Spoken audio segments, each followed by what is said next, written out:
Lluitar contra el càncer generant nous fàrmacs passa per conèixer exactament quina és la forma que tenen els àtoms. I no, sento dir-te que els àtoms no són boletes. T'expliquem l'autèntica forma dels àtoms al Radical Lliure.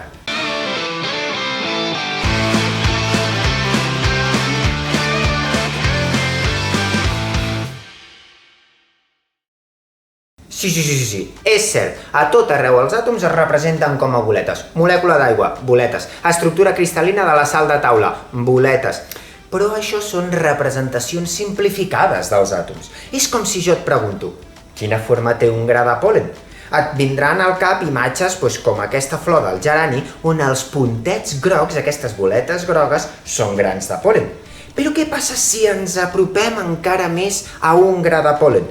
Aquí tenim una sèrie d'exemples de grans de pol·len vistos al microscopi electrònic i veiem que no tots tenen forma de boleta.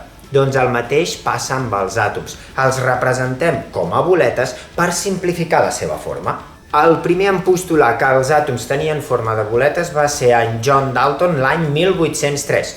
Aquí tens una imatge seva feta per Carlos Pazos, de molt a saber. Et deixo a comentaris l'enllaç a una entrada de blog que ha fet parlant sobre els diversos models moleculars que hi ha hagut al llarg de la història. No te la perdis. En John defensava que la matèria estava feta per partícules indivisibles, els àtoms, que eren unes boletes que xocaven les unes amb les altres per donar lloc a molècules més complexes. Des d'aleshores s'han anat succeint diversos models atòmics fins al model actual, que és el model mecànico-quàntic, que diu que en el centre tenim el nucli i al voltant estan els electrons movent-se gairebé a la velocitat de la llum. Com més electrons tingui un àtom, més lluny es aniran situant aquests electrons. Per exemple, l'àtom d'hidrogen té un sol electró, doncs estarà movent-se a propet del nucli, però altres àtoms amb més electrons els aniran situant cada cop més allunyats del nucli, però sempre movent-se al seu voltant. Però no et pensis que aquests electrons s'estan movent així erràticament al voltant del nucli, com un avi que passeja pel parc que no saps per on avançar-lo. No. Els electrons es mouen en zones molt definides anomenades orbitals. I saps què? Els hi hem fet una foto! Sí, això que veus aquí és una observació directa de la forma exacta que té l'àtom d'hidrogen. Que és increïble! Bé, en realitat el que aquí estàs veient són diferents fotografies del mateix àtom d'hidrogen, però amb el seu electró situat en orbitals diferents. M'explico.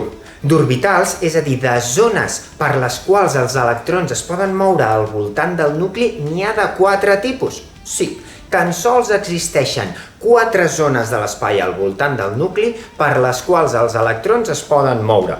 Aquests 4 orbitals s'anomenen orbitals S, P, D i F. I sí que és veritat que aquesta foto de l'àtom d'hidrogen no té molta resolució. A més, només podem observar l'hidrogen d'aquesta manera perquè té un únic electró, a la que tenim elements amb més electrons com el clor, que en té 17, o el disprosi, que en té 66, no ens serveix l'observació directa. Què podem fer? Utilitzant el model mecànico-quàntic podem calcular de manera teòrica i exacta quina és la forma que tenen els orbitals. D'aquesta manera podem conèixer com es situen exactament els electrons al voltant de tots els àtoms que hi ha a la natura. I t'estaràs preguntant amb molt bon criteri, tot això com ens pot ajudar a lluitar contra el càncer? De què ens serveix veure els àtoms no com a boletes, sinó amb aquestes formes tan rares? Doncs perquè si coneixem exactament la forma que tenen els orbitals dels àtoms, podem estudiar amb superordinadors, gràcies a la química computacional, com dos àtoms s'apropen, com apropen els seus orbitals i com interaccionen aquests dos orbitals quan formen un enllaç químic. D'aquesta manera podem prediure com es formaran els enllaços, quina forma tindran les molècules i podem desenvolupar coses tan extraordinàries com el disseny racional de fàrmacs. Et poso un exemple. Aquesta molècula d'aquí és el paclitaxel, un producte natural que extraiem de l'escorça del teix del Pacífic i que té una acció anticancerígena. Utilitzant la química computacional, desenvolupada gràcies al model mecànico-quàntic que ens diu la forma que tenen els àtoms, podem estudiar com aquest producte natural interacciona exactament amb les proteïnes de les cèl·lules canceroses. Gràcies a conèixer aquesta interacció, podem deduir, podem imaginar de manera racional canvis estructurals, canvis químics en aquesta molècula que facin, per exemple, que interaccioni millor amb aquestes proteïnes canceroses o que, per exemple, no interaccioni amb altres molècules del nostre cos, reduint així els efectes secundaris. D'aquesta manera hem obtingut el docetaxel, una molècula que parteix de l'estructura del producte natural però amb uns canvis químics que la converteixen en un fàrmac més eficient i més segur.